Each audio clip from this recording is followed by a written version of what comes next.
하물며 예수님은 자신이 하나님이시고 모든 능력을 가지고 있으시지만 밥을 먹을 시간 정도도 없이 전도와 기도를 게으르지 않으셨다는.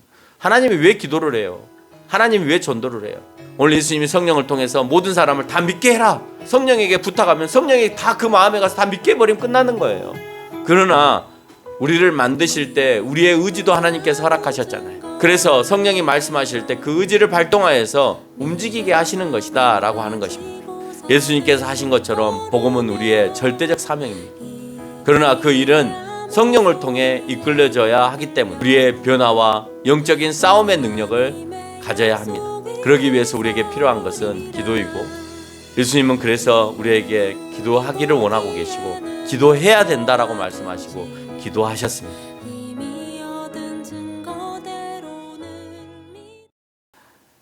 오늘 본문의 제목도 다른 마을로 가자라고 표현을 한 이유가 길에서 길로 이동되어지는 것에 대한 또 다른 표현이다라고 말씀을 드릴 수가 있습니다. 광야에서 시작된 마가복음, 그 마가복음의 주님의 사역은 정말 바쁜 사역으로 계속해서 숨가쁘게 그렇게 묘사가 되어져서 빠른 속도로 그 내용들이 전개가 되고 있는 것을 알 수가 있어요. 그래서 여러분이 마가복음 1장부터 16장까지 읽다 보면 굉장히 빠른 템포로 숨가쁘게 그 사역들을 진행하고 계시다라고 하는 것을 우리가 알 수 있을 겁니다. 그도 그럴 것이 예수님께서는 이제 3년밖에 남지 않은 그 기간 안에 모든 것을 다 해야 되시는 그런 상황이었기 때문에 그렇습니다.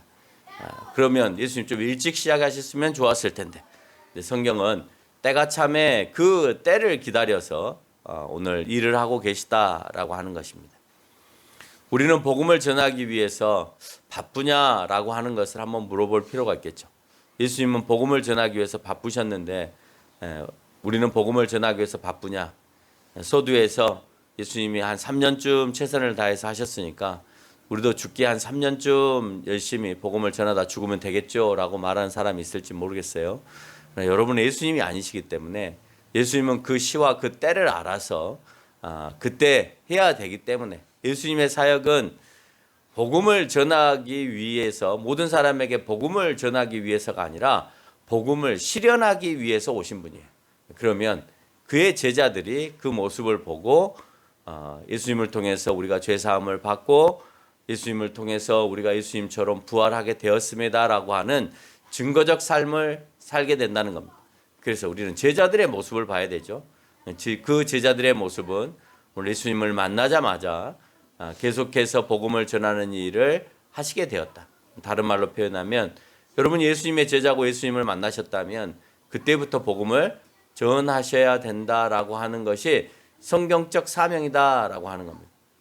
그런데 우리는 내 삶을 위해서 바쁘게 살지만 복음을 위해서는 바쁘게 살지 않는 그런 삶을 살고 있는 것 같아요. 이것이 예수님과 나와 다른 점이에요. 그러나 우리는 누구나 복음을 위해서 바삐 살아야 될 의무가 있습니다. 여러분이 아무리 바삐 안 산다 하더라도 복음을 위해서 바삐 사셔야 됩니다. 광야에서 시작된 주님의 복음의 사역은 1장 14절을 보면 요한이 잡힌 후에 갈릴리로 오셔서 하나님의 복음을 전파하시는 일로 연결을 합니다. 하나님의 복음을 전파하시는 일. 광야에서 세례 요한과 더불어서 이제 그 사역의 시작점을 알렸습니다. 그런데 그렇게 세례를 주었던 세례 요한이 그만 이제 잡혀서 옥에 갇히게 되었습니다. 자, 이때부터 오늘 예수님은 하나님의 복음을 전파하시는 일로 연결해서 갈릴리로 가서 그 일을 이행해 가고 계시다라고 하는 거예요. 예수님께서 전한 복음의 메시지는 때가 찼고 하나님의 나라가 가까웠으니 회개하고 복음을 믿으라라고 하는 말씀의 선포입니다. 이 날이 오면, 때가 찬 그 날이 오면 예수님을 통해서 하나님의 백성들이 악에 조종당하였다가 그 믿음 안에서 선으로 통치되어지는 그 나라가 오게 된다라고 하는 거예요. 그래서 이제 그 악에 조종당하지 않기 위해서는 예수님께 자기의 잘못을 고백함으로 인해서 악에 조종당하는 것이 아니라 그리스도의 그 나라의 조종을 당해서 그리스도의 나라의 백성으로 살게 되게 된다라는 거예요. 그러니까 때가 찼다, 하나님의 나라가 가까웠다라고 하는 것은 아직 예수님이 십자가에 못도 박히지 않으셨는데 재림의 신학을 얘기하는 것이 아니라 예수님을 통해서 악한 세력들이 이제 조종당했다. 악한 세력으로 인해서 우리가 조종당했던 것들을 끊고 예수 안에서 선으로 통치되어서 이제는 끌려만 다니는 것이 아니라 또 양심으로만 우리가 착한 일을 이행하는 것이 아니라 예수 그리스도의 도움을 받아서 성화되어지는 삶을 살아갈 수 있게 되었음을 얘기하는 겁니다. 예수님께서 하신 일은 이와 같이 복음을 전하는 일, 또 제자를 삼는 일. 제자를 삼는 일에서 보면 제자들을 파송시켜서 전파하게 하시고 복음 전파를 예수님만이 아닌 제자들을 통해서 좀 더 확산시켜 가시고 또 예수님의 이름은 그 제자들의 복음의 확산으로 인해서 그 이름이 더 많이 드러나게 되었음을 6장 14절에서 그렇게 설명을 하고 있습니다. 귀신을 내어 쫓고 병을 고치시고 죽은 자를 살리시는 표적을 드러내시는 일을 하면서 종교 지도자들에게는 질문을 받으시고 그 받으신 질문을 통해서 많은 사람들에게 예수님께서는 변증을 하고 계십니다. 복음을 전하는 일을 하면서 예수님은 다양한 사람의 부류들을 만나고 계세요. 어떤 부류들을 만나느냐? 마가복음을 보니까 3가지 또는 4가지로 분류를 해볼 수가 있는데, 첫째는 예수님의 소문만 듣고 예수님을 믿고 찾아오는 사람들이 있었습니다. 병을 잘 고친다더라. 그곳에 가니까 먹을 것을 좀 준다더라. 또 귀신을 좀 내어 쫓아준다더라. 이런 말을 듣고 이런 소문을 듣고 예수님을 믿고 찾아온 무리들이 있었죠. 예수님은 1장 33절과 37절처럼 가만히 있어도 많은 사람들이 몰려오기도 하고 2장 13절 또 3장 7절처럼 그냥 바닷가에 그냥 해변가를 거느리는데도 거기에는 무리들이 어디에나 그렇게 많이 존재하게 되기도 하고, 심지어 3장 8절을 보면 유다와 예루살렘과 이두메와 강 건너편과 두로와 시돈에서까지 예수님에게로 몰려오는 것을 볼 때에 소문만 듣고 예수님을 믿고 먼 거리에서 또 예수님이 지나갈 그 길목에서 많은 사람들이 기다리고 있다가 예수님을 만나는 것을 우리는 성경을 통해 확인할 수 있습니다. 6장 55절에서는 어디에 계시다라는 말을 들으면 심지어 병든 자를 침상채 메고 나왔다라고 표현을 하고 있습니다. 물론 그들은 지푸라기라도 잡고 싶은 사람들이었을 겁니다. 때로는 믿음 있는 모습의 사람들의 모습을 보여주고 있는 것을 볼 수가 있는데 7장에서 나타난 수로보니게 여인이나 10장에서 나타난 바디메오의 고백을 보면 그들은 꼭 지푸라기만을 잡기 위해서 왔다기보다는 진정으로 자기의 믿음을 또한 고백하는 사람들로 연결을 시켜주고 있다라고 하는 거예요. 소문만 듣고도 예수님을 믿고 찾아온 사람들. 여러분은 예수님의 소문을 들었습니까? 들어서 예수님을 믿고 싶어서 찾아오셨습니까? 아니면 누군가에 의해서 강압으로 끌려오셨습니까?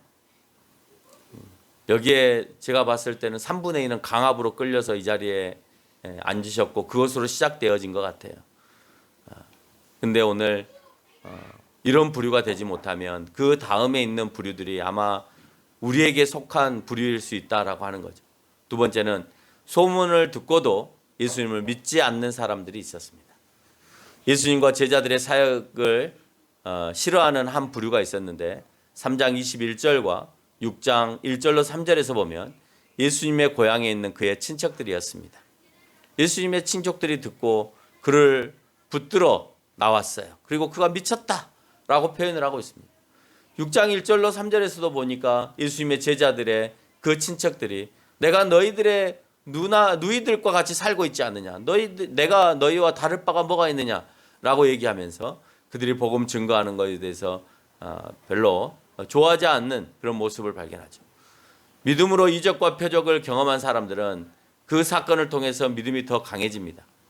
처음부터 예수님을 믿지 않았던 친인척들에게는 6장 5절에서 보면 아무 권능도 그곳에서 행할 수 없다고 되어 있어요. 믿음으로 이적과 표적을 경험한 사람들에게 있어서는 그 사건을 통해서 그 사람들에게 믿음을 더 크게 만들어가지만 오늘 예수님을 받아들이지 않으려고 하는 그 사람들에게 있어서는 아무런 권능도 예수님께서 행하실 수 없었다고 표현하면서 행할 수 없는 모습 가운데 이적과 기적이 일어나지 않는 그 사람들 가운데에는 믿음이 계속해서 생겨나지 않는 것을 우리가 알 수가 있죠. 아무리 이적과 기적을 보여줘도 믿지 않는 사람들, 그 사람들의 생각에는 어릴 때 보아왔던 예수님에 대한 선입견이나 그 제자들에 대한 선입견 때문에 예수님에 대한 믿음을 방해하고 있다라고 하는 거예요. 혹시 여러분의 믿음을 방해하고 있는 예수님에 대한 선입견은 있지 않습니까? 주변에 예수님을 믿는다라고 하는 그 사람들이 정말 예수님처럼 믿지 않아서 정말 예수님을 믿는 사람처럼 살지 않아서 그래서 내가 예수님 믿기 싫어라고 하는 나의 선입견을 통하여서 내 믿음을 방해하고 있는 요소들은 없는지, 선입견을 통하여서 일어나고 있는 그 방해적 요소들이 여러분 상대방이 피해를 보는 것이 아니라 그 마음을 갖고 있는 그 사람이 되려 피해를 보고 있다는 거예요. 그렇지 않아요? 여러분이 그런 마음을 갖고 있어서 예수님이 여러분 안에 들어와서 믿어지지 않는다면 그건 믿어지지 않게 한 그 사람도 실족하게 했으니까 예수님 앞에 야단 맞을 일이지만 그걸 받아들이지 않는 사람은 더 불행한 사람인 거죠. 내가 예수 그리스도가 믿어지지 않는 사람. 어쩌면 우리는 예수님을 알고 있지 믿고 있지 않을 수도 있어요. 여러분의 모습들을 보면 정말 제자들의 그런 삶들을 예수님을 믿는다면 그런 삶들이 이행이 되어야만이 믿는다라고 말할 수 있는데 그 믿음의 모습을 발견하기가 참 어렵다라고 하는 것. 또한 자신들의 왜곡된 종교적 신념과 사사건건 예수님을 시험하거나 죽이고자 했던 바리새인들과 서기관들과 제사장들과 사두개인들과 같은 그런 종교자들도 그 종교 지도자들도 오늘 예수님을 믿지 않더라는 거예요. 가장 믿어야 될 사람들이 예수님을 믿지 않아요. 가장 잘 알고 있는 그들의 가족들과 친인척들이 예수님을 인정하지 않고 가장 하나님에 대해서 잘 알아야 될 종교 지도자들이 예수님을 더 멀리 하더라는 겁니다. 혹시 우리의 모습이 그러지 않나 생각을 해보세요. 세 번째는 표적과 이적을 보았는데 믿음이 흔들리는 사람들이 있습니다. 누구냐? 제자들입니다. 믿음이 흔들려. 없는 건 아닌 것 같은데 자꾸 그 믿음이 흔들려. 6장 47절 이후 내용을 보면 예수님의 제자들은 배를 타고 호수 한가운데 가 있습니다. 예수님의 물 위를 걸어 올라오시는데 예수님 보고 놀랍니다. 놀라는 제자들은 이미 그 앞의 요절들을 보면 그 앞에 어떤 사건이 있었냐? 오병이어의 역사가 있었습니다. 놀라운 일을 맛보았는데도 불구하고 오늘 예수님께서 물 위를 걸어오시는 것에 대해서 믿겨지지 않는 거예요. 그래서 유령인지 알았다라고 표현하는 거예요. 예수님인 것처럼 보이는데도 예수님이 설마 물 위를 걸어오시겠어? 오병이어의 역사를 했다면 물 위에 걸어오는 것도 가능한 거죠. 그런데 저 이적과 표적은 새로운 것이고 이 이적과 표적은 또다시 새로운 것이니 저것은 믿겠는데 또다시 오병이어의 역사를 하면 믿겠는데 또 다른 이상한 것을 하면 또다시 의심스러운 거예요. 우리가 많은 이적들을 경험하잖아요. 이 교회를 이끌어오면서도 경험합니다. 여러분 우리가 교회 안에 앰프를 사려면 400만 원 정도 듭니다. 지금 견적을 뽑아보니까 그것도 한 600만 원짜리를 400만 원에 지금 구입을 하는 겁니다. 그러니까 지금 우리가 쓰고 있는 것이 장난감이었어요. 장난감. 제가 앰프나 스피커에 대해서 몰라서 그런 거지 이거는 이 정도 쓰고 버릴 물건이에요. 근데 모르는 거죠. 우리는 목사님 그거는요 그 정도 쓰셔도 잘 쓴 거라는 거예요. 왜? 언제든지 나갈 수 있는 그렇게 그거는 믹서라고 말할 수도 없고 앰프라고 말할 수도 없고 스피커라고도 말할 수 없는 모양만 만들어 놓은. 왜 핸드폰도 아이폰과 갤럭시폰 같은 것도 있지만 그냥 핸드폰 모양만 있고 전화만 걸리는 핸드폰 있잖아요. 그걸 보고 어린 학생들이 핸드폰이라고 말하지 않아요. 그거는 모양만 핸드폰, 전화만 걸리는 거 이렇게 표현하는 거죠. 근데 그건 언제 고장 날지 모르고 기능도 제대로 사용할 수 없는 것이죠. 그러니까 우리가 그런 걸 사용하고 있는 거예요. 할머니가 쓰고 있는 깍두기 폰 같은 거를 우리가 썼던 거예요. 공짜로 준다니까, 싸게 준다니까. 그런데 만약에 우리가 이 비싼 장비를 구입을 하려면 우리가 교인이 한 몇 명쯤 있어야 이런 거를 쉽게 살 수 있을까요? 자, 오늘 우리가 앰프 400만 원짜리를 좀 구입을 해야 되겠습니다. 나가서. 그러면 우리 성도들이 몇 명쯤 있어서 헌금을 걷어가지고 그 장비를 살 수 있을까요? 예? 한 가정, 그러니까 가정으로 칩시다. 뭐 두 사람이 하지는 않을 거니까 남편하고 부인하고 이렇게 하지는 않을 거니까 한 가정에서 한 번 했으면 그걸로 끝나는 거니까 그럼 몇 가정이 있어야 되느냐? 한 가정이 20만 원을 헌금을 해도 20가정이 있어야 돼요. 20가정 정도 되려면 우리 교회가 한 40명 정도 돼야 되는 거고 어른만. 어린 아이까지 하면 한 80명에서 70명 정도는 돼야 돼요. 그 정도 규모의 교회가 돼야 오늘 목사가 앰프가 고장 났으니 앰프를 구입합시다 할 때 교회가 알아서 할 수 있는 거예요. 우리가 못 하잖아요. 우리가 20가정이 아니잖아요. 그렇죠? 두 가정보다 조금 많습니다. 그러니까 그 정도 규모입니다. 두 가정보다 조금 많은 가정의 수예요. 10가정은 안 되고. 그냥 그 가정의 수를 가지고도 하나님은 오늘 역사를 하세요. 너희가 감당할 수 있는 것은 요만큼밖에 아니다. 요만큼밖에 아니어서 내가 너한테 줄게. 알아서 나한테 줘요. 내가 하나님 앞에 특별히 막 하나님 주십시오 하고 기도하지 않았는데도 너는 이만큼밖에 없으니까 이만큼은 내가 채워줄게. 그래서요. 한 300만 원을 먼저 채워주셨어 하나님이. 그럼 이제 우리 교인이 할 수 있는 100만 원만 하면 돼. 이거는 할 수 있잖아요. 이거는 우리 교회 정도 수준에 충분히 할 수 있어요. 이것도 못하면 안 되는 거죠. 자, 이것도 저는 표적과 이적이라고 봐요. 여러분 가만히 있으면 300만 원 그냥 들어오나요? 안 들어오잖아요. 그러면 다른 개척교회 하는 목사님들도 그냥 가만히 있으면 내가 필요한 것이 그냥 들어오나요? 안 들어오죠. 근데 유일하게 우리의 교회에 그런 모습들을 우리에게 시시각각 보여주셨다는 거예요. 우리가 차를 놓고 기도할 때도 하나님께서 할 수 없는 영역들에 있어서 누군가를 통하여서 그 차를 구입할 수 있게끔 도와주셨고, 교회를 이사할 때도 많은 돈들이 들어갔는데도 불구하고 우리의 능력으로 할 수 없는데 그 다른 사람들을 통해서 그 일들을 해냈습니다. 자, 그런 일을 할 때는 놀랐습니다. 아, 목사님 우리가 이제 이렇게 하게 해주셔서 정말 하나님 감사합니다 하고 고백을 합니다. 이런 일들을 하게 된 것에 대해서 어쩌면 여러분들은 그게 하나님께서 하신다기보다는 우리 목사님이 능력이 좋아서 어디 가서 그런 걸 잘 얻어오니까 라고 생각한다면 여러분의 신앙은 완전히 그냥 바닥으로 깔리고 마는 거예요. 만약에 내가 그런 능력이 있다면 여러분들한테 우리 헌금합시다 라고 말할 필요도 없는 겁니다.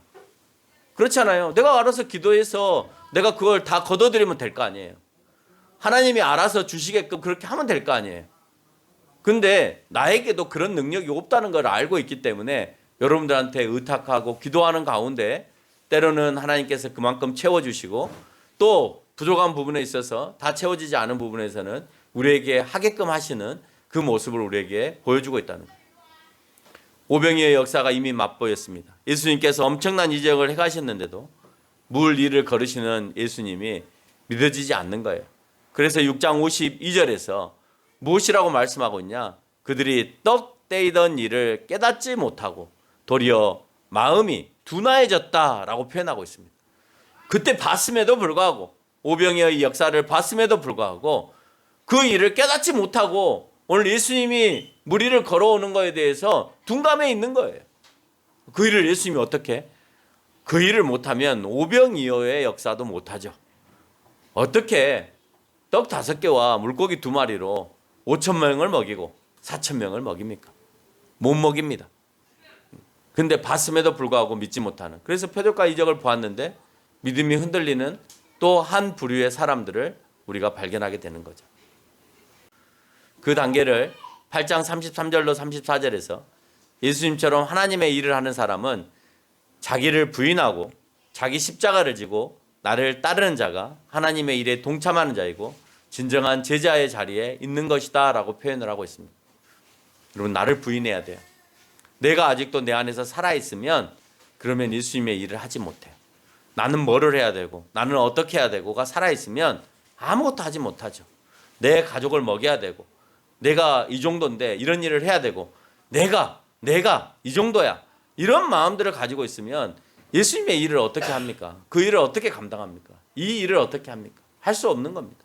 다 내려놓고 하나님의 부르심이 무엇인지 뭘 하기를 원하시는지에 경청하고 있을 때 하나님 밥도 주시고 쌀도 주시고 살아갈 수 있는 길도 열어주시는 것이지 내가 알아서 다 모든 일을 하는데 여러분을 도와줘야 될 이유가 하나도 없는 것이죠. 그렇지 않아요? 네. 우리가 할 수 없어서 하나님 앞에 기도합니다. 하나님 우리가 여기까지밖에 안 됩니다.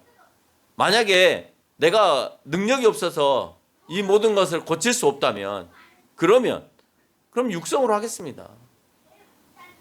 방법 있잖아요. 하나님이 안 주시면 키보드 안 치면 돼요.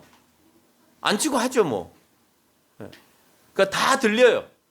그래서 없어도 돼. 그래서 안 주시면 그냥 마는 거예요. 뭐 그거 걱정이에요. 차 안 주시면 버스 타고 다니면 되고 택시 타고 다니면 되고 지하철 타고 다니면 되지. 기도했는데 안 주시는 걸 어떻게 해? 그렇지 않아요? 기도했는데 그 길을 막으셔. 안 가면 돼. 근데 꼭 가야 되는 거예요. 왜 그 안 해도 되는 일을 부모가 하지 말아라 자녀한테 얘기를 하면 부모가 어련히 알아서 생각해서 하지 말라 하는데도 지는 이미 결정을 해놓고 가야 되겠는 거지. 그러니까 막 어거지로 부모하고 싸워가면서까지 자기가 하고 싶은 대로 하는 거예요. 그러면 결론은 뭐냐? 부모하고 등지고 살 수밖에 없는 거죠.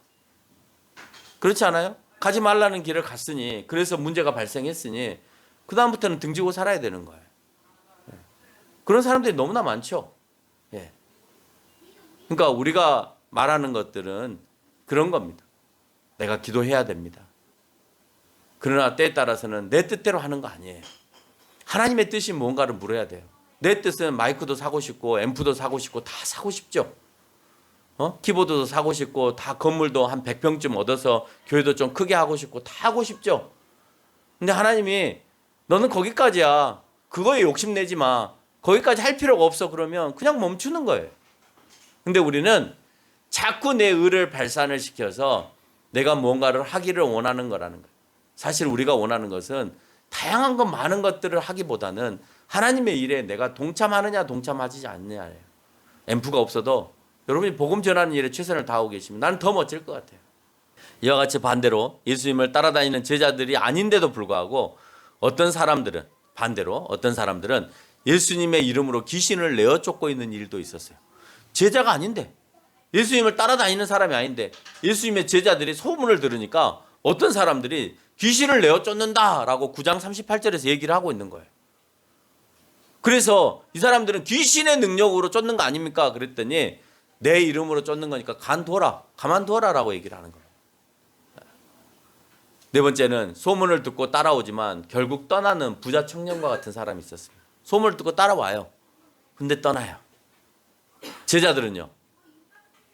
모든 이적과 기적을 보지만 믿음이 없어요. 근데 소문을 듣고 따라왔는데 이 사람 역시 믿음이 생기지 않아요.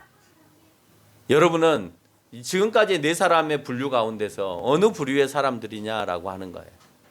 이처럼 예수님을 받아들이지 않은 곳에서는 예수님께서 그곳을 떠나 다른 곳으로 이동하셔서 호숫가로, 마을로, 집으로, 길가로, 회당으로, 산으로 복음을 전하시고 기도하는 모습으로 계속해서 성경은 이동하고 있습니다. 예루살렘에서 복음을 몸소 십자가에 실현하시며 그 길에 예정을 마치고 하나님의 나라의 길을 열고 계시는 것을 우리가 볼 수 있죠. 결국은 예루살렘에서 그 모든 여정이 끝납니다. 끝났을 때 그 외쳤던 그 복음을 몸소 십자가에다가 실현하시면서 그 길의 여정을 마쳐요. 그리고 그 여정의 끝에 새로 시작되어지는 하나님 나라의 길을 여신다는 거예요. 너무 멋지지 않아요? 길로 시작하여서 길로 끝나는데 우리가 보이지 않는 영적인 길을 새롭게 열어가시는, 그래서 때가 찼다라고 하는 그 말씀을 실현하시는, 그게 말로만 하는 것이 아니라 본인의 목숨을 십자가에 내어 달려가면서까지 내가 말하고 있는 복음은 이런 거야. 내가 너희를 위해서, 너희의 죄를 위해서 왔다고. 근데 너희는 왜 나를 인정하지 않느냐고. 내가 너희를 위해서 왔음에 대해서 내가 내 목숨을 구걸하지 아니하고 너희를 위해서 내가 죽어줄게. 그러니 나를 위해서 죽은 것이 아니니 믿어라 라고 오늘 표현하고 있는 것입니다. 복음을 전함에 예수님의 관심은 숫자가 아니라 복음을 전하는 그 자체였습니다. 예수님의 전도는 우리가 말하는 가두어 놓는, 그래서 가두어서 세워놓는 숫자의 의미가 아니에요. 그건 초대교회로 오면서 건물적인 교회가 형성이 되어지면서 일어나는 현상이었습니다.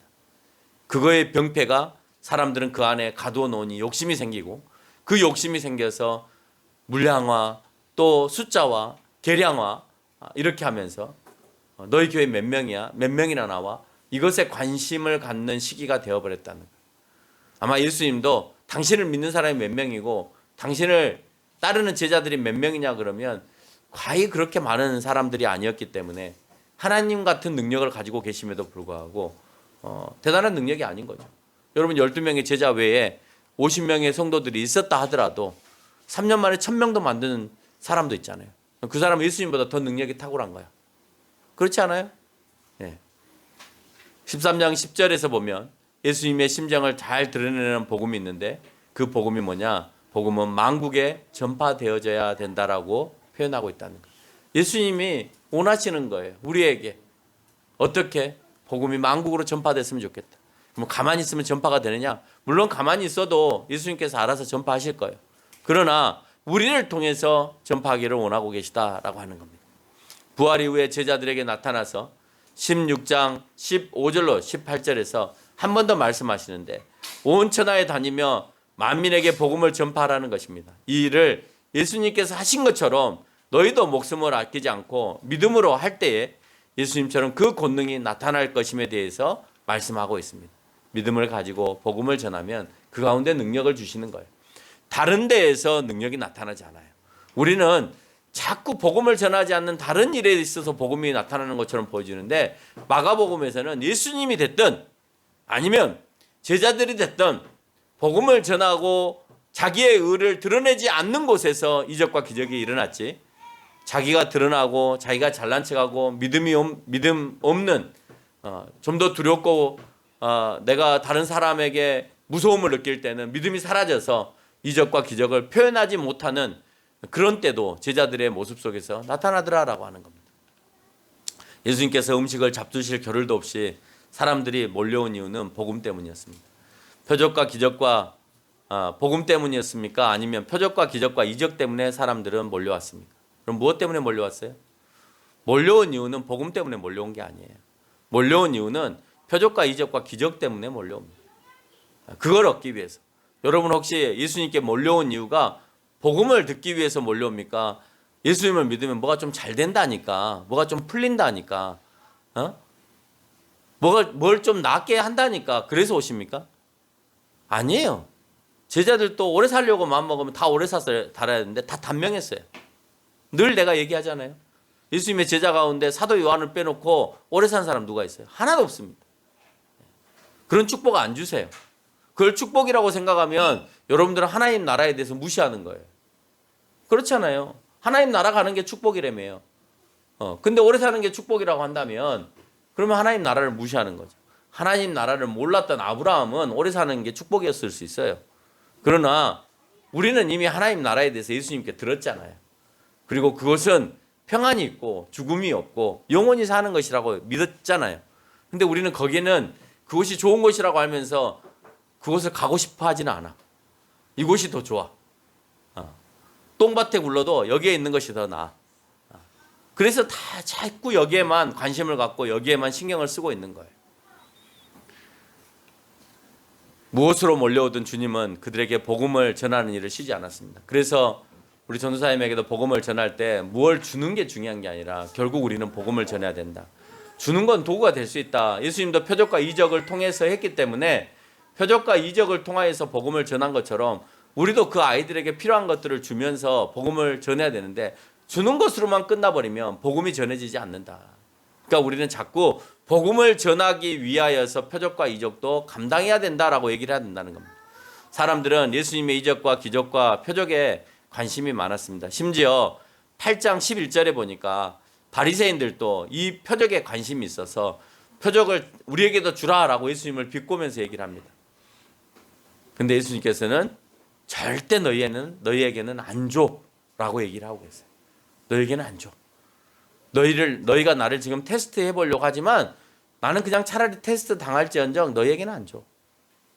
너가 지금 하고 있는 것은 나를 비꼬는 거잖아. 어디 한번 해봐라고 하는 거잖아. 안 할 거야. 너희가 나를 예수님으로 믿지 않는다도 난 너희에게 안 할 거야. 라고 오늘 예수님은 바리새인들에게 얘기하고 있습니다. 그래서 현대의 목회자들도 이적과 기적과 표적이 일어나는 일에 관심이 많죠. 그러나 예수님은 그에게 있는 권능대로 행하시는 것이지 영화 속에 등장하는 또 신화에 나타난 신화의 책에 등장하는 영웅처럼 인간들이 못하는 능력을 많은 사람들에게 보여줘서 내가 영웅이야 라고 하기 위해서 이 땅에 오신 것이 아니다 라고 하는 것입니다. 결론을 맺겠습니다. 사람들은 자신이 능력이 있으면 그 누구도 믿으려 들지 않습니다. 여러분 능력이 좀만 생겨보세요. 내 주먹을 믿고 내 능력을 믿지 예수님이 우리를 먹여 살린대 그렇게 얘기를 할 거예요. 그냥 사람들이 안정을 취하기 위해서 종교 하나 갖고 하는 것이지 그렇게 안 하니까 내가 그 능력을 받은 적이 없으니까 믿으려고 하지 않는 거죠. 하물며 예수님은 자신이 하나님이시고 모든 능력을 가지고 있으시지만 밥을 먹을 시간 정도도 없이 전도와 기도를 게으르지 않으셨다는. 하나님이 왜 기도를 해요? 하나님이 왜 전도를 해요? 그러나 우리에게 인간의 몸으로 입고 오셔서 보여주셔야 되기 때문에 인간 모두는 나처럼 해야 되는 것을 나타내시기 위해서 전도하시고 기도하시죠. 오늘 예수님이 성령을 통해서 모든 사람을 다 믿게 해라.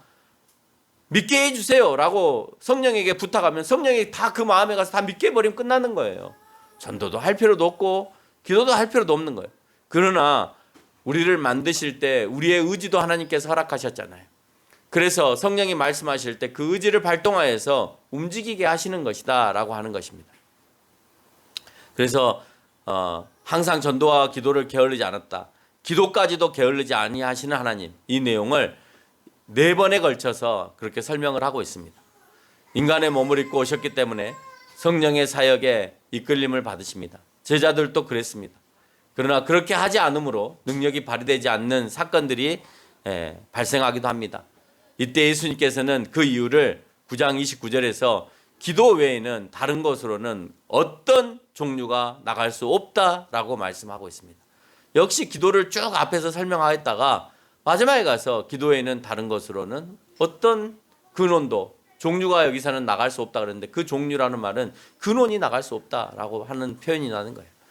예수님께서 하신 것처럼 복음은 우리의 절대적 사명입니다.